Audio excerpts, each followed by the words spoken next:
বাংলা সিরিয়ালের জনপ্রিয় অভিনেত্রীরা যাদের বয়স এখনো অনেক কম কিন্তু জনপ্রিয়তা বেশি। বাংলা টেলিভিশনে ইদানিং নিত্য নতুন নায়িকাদের আবির্ভাব হচ্ছে। নতুন নতুন যে নায়িকারা আসছেন তাদের মধ্যে অনেকেরই বয়স খুবই কম।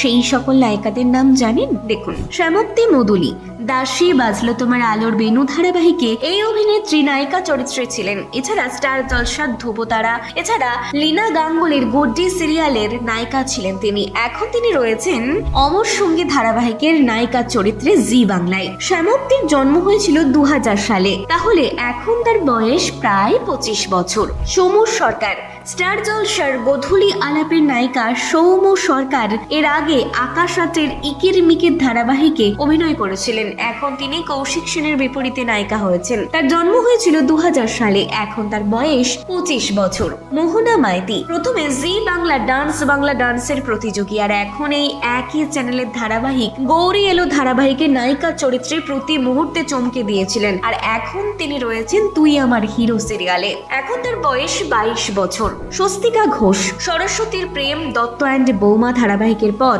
স্বস্তিকা এখন অনুরাগের ছোঁয়া ধারাবাহিকে নায়িকা দীপার চরিত্রে অভিনয় করছেন। তার জন্ম হয়েছিল 2003 সালে, তাহলে এখন তার বয়স 22 বছর। ঐন্দ্রিলা সাহা বাংলা সিরিয়ালের এই মিষ্টি অভিনেত্রী বেশ কয়েক বছর ধরেই অভিনয় করছেন। বর্তমানে তিনি মিঠাই ধারাবাহিকে নিপা চরিত্রে অভিনয় করেছেন। তার জন্ম হয়েছিল 2001 সালে, এখন তার বয়স 24 বছর।